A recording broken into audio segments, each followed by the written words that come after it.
आणि यानंतरची एक बातमी नंदुरबारमधली आहे। नंदुरबार वैद्यकीय महाविद्यालयाचा कारभार आता चव्हाट्यावर आलेला आहे।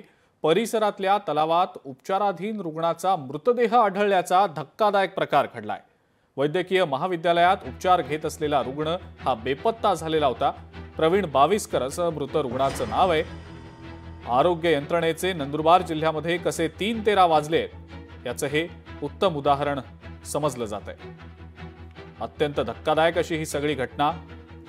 नंदुरबार मधल्या वैद्यकीय महाविद्यालयाचा कारभार हा अक्षरशः आता चव्हाट्यावर आलेला आहे, कारण परिसरातल्या तलावात उपचाराधीन रुग्णाचा मृतदेह आढळल्याचा धक्कादायक प्रकार उघडकीला आलाय।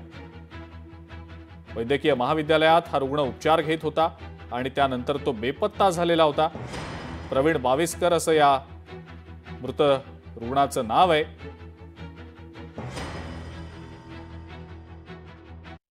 नंदुरबार जिल्ह्यातील आरोग्य यंत्रणेचा सावळा गोंधळ आता पुन्हा समोर आलेला आहे।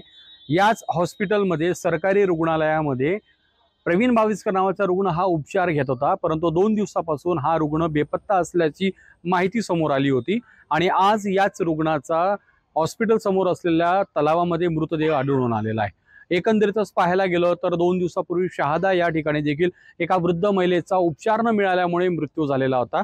या एकूण प्रकरणावर पालकमंत्री माणिकराव कोकाटे यांनी प्रशासनाला 2 दिवसात अहवाल सादर करण्याचे आदेश दिलेले होते आणि 2 दिवसानंतर म्हणजे आजच पाहायला गेलं तर ही घटना समोर आलेली।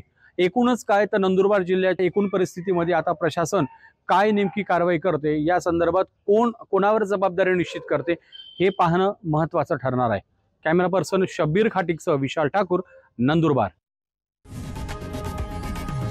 लोकशाही मराठी ऐका, पहा, जागरूक रहा।